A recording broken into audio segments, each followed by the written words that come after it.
All right, Daniel Wiffen, Paris is getting ever closer, but first I think I have to say a belated happy birthday to you. Am I right in saying your birthday is 14th of July, which is Bastille Day, obviously, and it's a bit of a connection there to Paris? Yeah, honestly, I think everything's kind of aligning. 100 years since Ireland first competed at Olympics. My birthday's on Bastille Day. You know what I mean? It's just everything's aligning for this Olympics, and I'm really looking forward to it.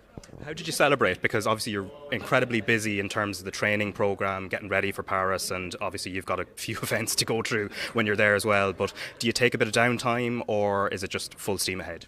Honestly, I haven't had a proper birthday in 4 years now, maybe, because I've always been on pre-camps for competitions. But to be honest, first time I've been back home for my birthday in a while, so I was able to come back, have it with my parents and chill out. So I didn't really do anything special, honestly. I'm going to Dublin Zoo tomorrow. That's how I'm going to celebrate my birthday. But yeah, that's really it. Yeah, and in terms of the prep as well, compared to how you built up for Tokyo, which was of course your first games, how different has it been? What have you tweaked this time? Yeah, it's completely different to obviously Tokyo, even it just not being COVID, but I've got a lot more experience under my belt, double world champion going into the Olympics. I mean, it's kind of great having that experience, and I'm just going to build on that then, using that experience into this Olympics, and I guess we're going to see what happens on the day. Yeah, and one of the things you spoke about a few months ago, you wanted to change technical aspects in terms of your training. What do those actually entail, or how much of that can you actually reveal, and why did you choose to sort of go down that route or choose certain changes? Yeah, so I mean, training itself hasn't changed that much over the years. It's really just a lot of the same stuff, but technique is where I needed to change. Looking back when I became double world champion in Doha, there was a lot of areas where I wasn't happy with, and my stroke and different areas. So, I mean, for example, I'll give you one is the breathing aspect. Wasn't really happy with it. It was kind of slowing me down as I was swimming. So, completely changed my whole stroke, kind of. So you're going to see a new Daniel Wiffen in Paris. So it's going to be great for everybody to watch, and I really hope I put on a show. Yeah, and given what you achieved at the World Championships, you must be going in with a huge amount of confidence in terms of those potential medal chances. Yeah, 100%. I mean, I'm not afraid to say I'm not going into this Olympics without thinking about being on the podium, and that's what I want to happen, and that's what hopefully will happen. And one of the things in your sport, obviously it's an individual sport, the likes of Bobby Fink and Sam Short, they weren't at Doha, but obviously the only thing you can control is really yourself. So obviously I imagine you have a huge amount of respect for those competitors, but at the same time it's only sort of blinkers on, I guess. Yeah, 100%. I mean, it's going to be a close race, from what people say. We'll see what happens on the day, but I have respect for my competitors, but I'm going in there to win, and I'm not going to take it easy, and 100% it's all going to be on that race. And in terms of dealing with pressure, how do you deal with it? Because looking at you here, you seem very chill and calm and relaxed, and even your interviews after you won the World Championship, you were taking it in your stride. How do you deal with it, or do you feel it at all? No, I do feel pressure. I think everybody does, but honestly, I'm just focused on myself. I've got a great support system with my family and my coaching staff, so really I just talk to them. They kind of, I guess the pressures really matter because of the work you put in and training. So the work I'm putting in every day kind of takes, I don't need to think about anything else because I know what I'm going to do. And I suppose finally, Tokyo was a very different experience for athletes there because of all the restrictions. You must be looking forward to Paris in the sense of actually getting to do a little bit more than what you were able to do in Japan. Yeah. Also, I think one of the bonuses as well, being a Northern Irish athlete, is with the Commonwealth Games, which is also kind of similar to the Olympics because you're in a village and stuff like that. So I've actually had 2 village experiences now. Obviously, the COVID Olympics wasn't that much of an experience, but going into this, really looking forward to it. Obviously, a lot more is going to happen, in terms of different activities, stuff like that, and probably more distractions as well. But I'm going to keep my head down. I'm going to make sure I'm ready to perform on the 100 on the third day of competition. Yeah. And all I can do is wish you the best of luck, Daniel Wiffen. Take care. Thank you. All right, Mshar McSharry, you're going for your second Olympics now. Where are you at the moment in terms of that sort of balancing act between nerves, excitement and anticipation? I'm honestly doing quite good right now. I think, with it being a camp in a hotel that I know and a pool that I know and a country that I know, I think that definitely helps calm the nerves. it's not, everything's not new, and we're not trying to deal with like a different country and different food, and so that's definitely helpful, and I think it's playing to my advantage that I'm not getting super nervous yet. There's no need for those nerves yet. Yeah, and in terms of dealing with the pressure as well, one thing you did talk about not so very long ago, but just from over the last 3 years since Tokyo, was the idea that you felt like you hated swimming at one point, but have you fallen back in love with it, and how have you managed to do that? Yeah, I mean, I think I just questioned a lot of, why am I doing this? And I was very unhappy, and, I love it very differently now. I do really enjoy it. I love the training, honestly, probably the best. The racing is fun too, but I'm definitely back in a much better place than I was. But look at swimming very differently and know that it's not all that my life is going to be, and I'm more comfortable in that thought now. And how does that factor into the way you prepare then, that sort of new mindset that you have? I mean, I think I do prepare in the same way. I'm very diligent and kind of like to always do my best and, make sure that everything is done perfectly to the T. But I think I just try and stress a little bit less and know that it's okay to live life as well as being a swimmer and an athlete, and to do fun things and things that I enjoy too. And does that factor into also the opportunity? As you said, Paris quite well. You know what to expect in certain ways. Tokyo was very different with the whole COVID situation and the restrictions. As you said, there's much more to life than sport and swimming. Are you going to try and take in as much as you can while you're there outside of training times, just even to get out into the city or whatever you can do? Not until I've done racing, no. Still going to be pretty set on, I don't think people sometimes realise that even the days coming up to it, you're really only swimming in the morning, come back, eat food, nap, swim at night, come back, eat food, sleep. And so that's pretty much what my day is going to look like until the 3rd. And then once I'm done with racing, I can't wait to get out there and watch other sports. I think that's the saddest part about Tokyo, is that we didn't really get to watch anything else. Yeah. So I'm definitely excited for that. But no, up until I'm done racing, I'll be full athlete mode. And have you kind of set targets for yourself this time? Obviously, you had a great achievement in getting to a final in the 100 3 years ago. But this time, are you the type of athlete that does set targets, or how do you go about it? I think my main target is to do better than I have before. I think that's all I can really ask of myself, is to just try and push past eighth place in the 100, and then hopefully to make a semi in the 200.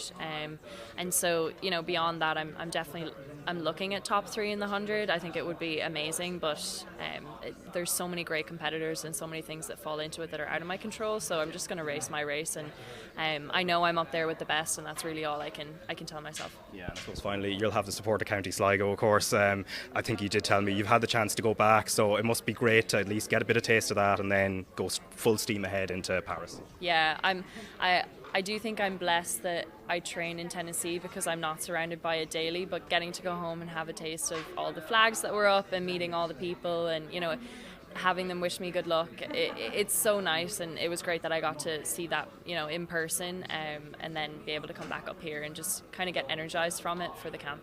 All right, Mona, thanks very much, and best of luck in Paris. Thank you. Danielle Hill, so this is not your first rodeo in terms of an Olympics. How was Tokyo for you, and how different have you prepared this time for Paris? Yeah, Tokyo was special, because obviously it was my first games. That can never be taken away. But I think this time around it means a little more, because I've had a rough couple of years from Tokyo, you could say, and especially this year. I didn't even want to start the year. I didn't want to come back to swimming. So to be standing here, I'm proud of what me and the team behind me has achieved. Yeah. How did you get back into that mindset that you felt like you could go again? Yeah, I suppose I brought someone on board to help me talk about it, and I had to reach out, and talking is not my forte, but it was either that or walking away from the sport, and if I would never ever walk away from swimming.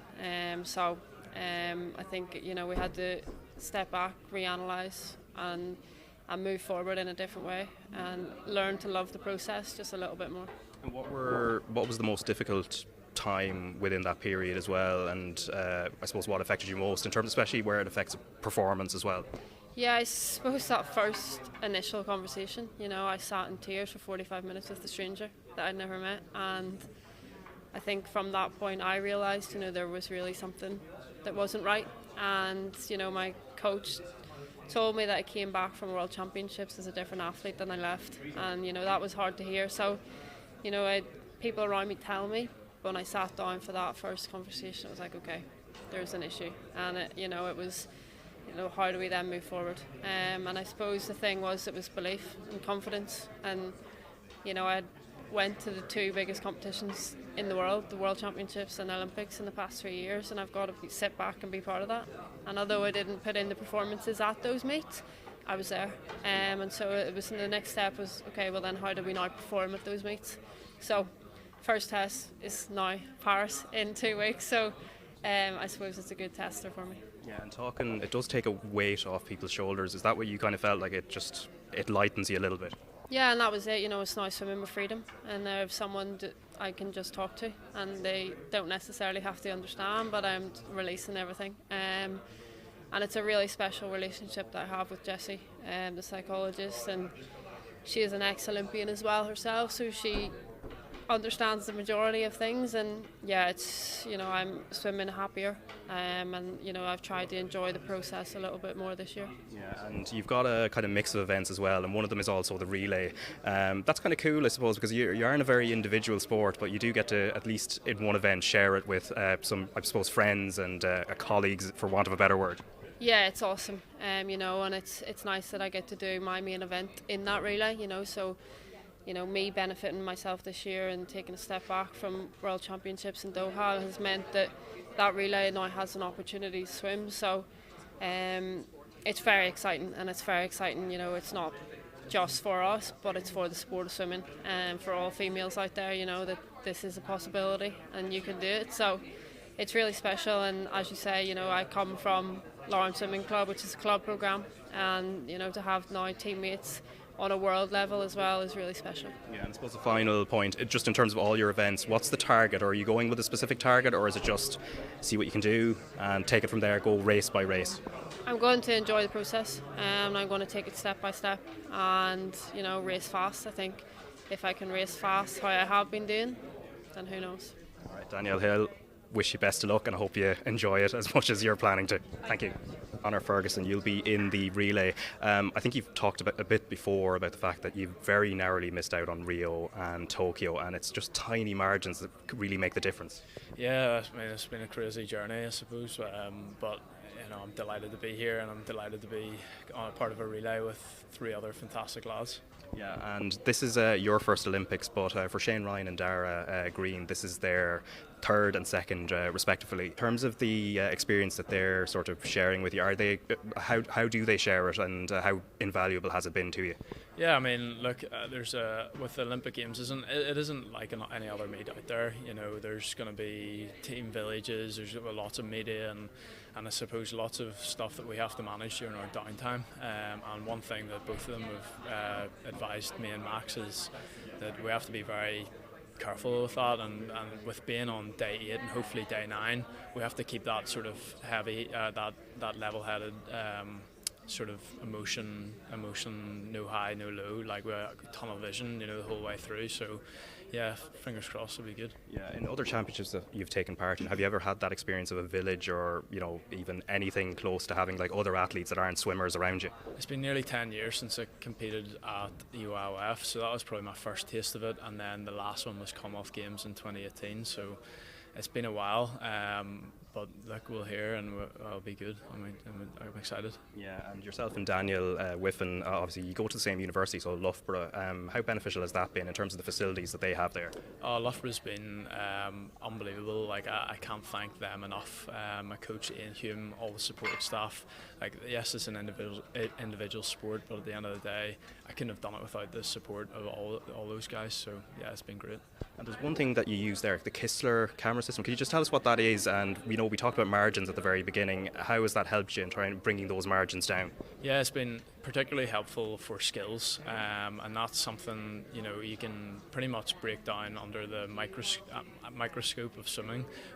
So you've to put it in basic terms, you've got a few cameras under the water, on top of the water.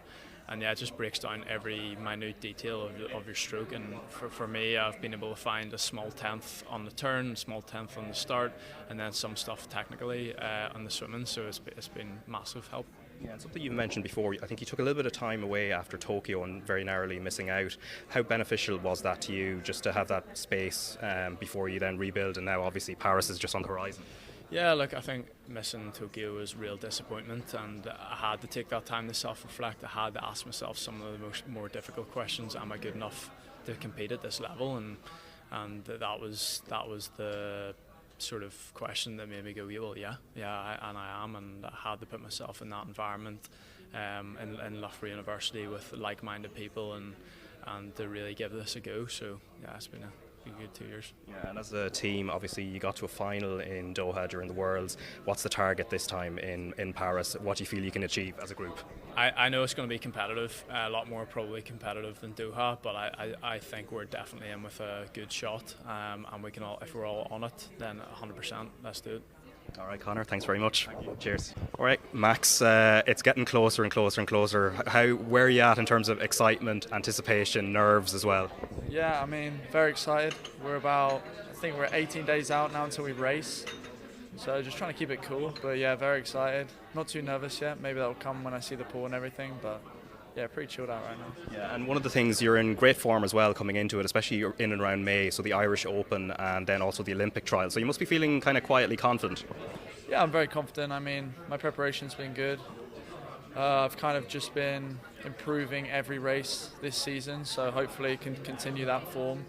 And swim a good leg for the relay. Yeah, for yourself and Conor Ferguson, it's the first Olympics. You're in a relay team where you have Dara Green and also Shane Ryan, who have been there in terms of the Olympic experience. Conor was telling me the way they're imparting that to you is more about what happens away from the pool. Does that tally with you as well?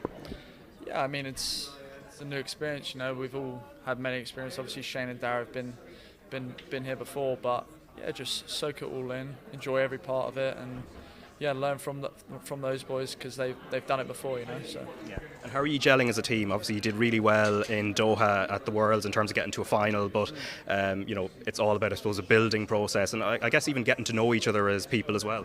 Yeah, I mean, myself and Conor are the same age. Dara's a couple of years older than us, and Shane's like almost 40, so he's the oldest in the group.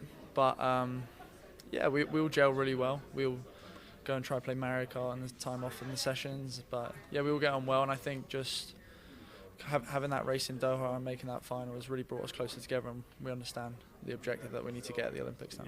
Yeah. You mentioned Mario Kart there, but just in terms of the wider Olympic experience, in terms of village life and everything, how much are you looking forward to that? Yeah, I mean, I'm excited to see the village, you know, all the countries, all the sports around. But yeah, just experience it as a games, you know. Normally when we do these meets, it's just a swim meet, you know, but now there's loads of other sports there, loads of other cultures there, so it'll be quite a good experience, yeah. Excited. Yeah. And sort of when you're finished your events in terms of the swim side of it, are you planning to stick around in Paris for a while and then just watch other events or just even get to know the city a little bit? Yeah, so a couple of days after, hang out with the boys on the relay team and go explore the city, maybe watch some other sports if we can see the golf. Me and Conor want to go watch the golf, but then after that a couple of my other friends are coming out from home and spend a couple of days with them there as well. Yeah, and I suppose finally, in terms of a target as a quartet, have you set one for yourselves in terms of what you want to achieve in Paris? Yeah, we want to make the final. I mean, we're ranked quite low right now, but no one was on their best when we swam that. We've all improved immensely since that race.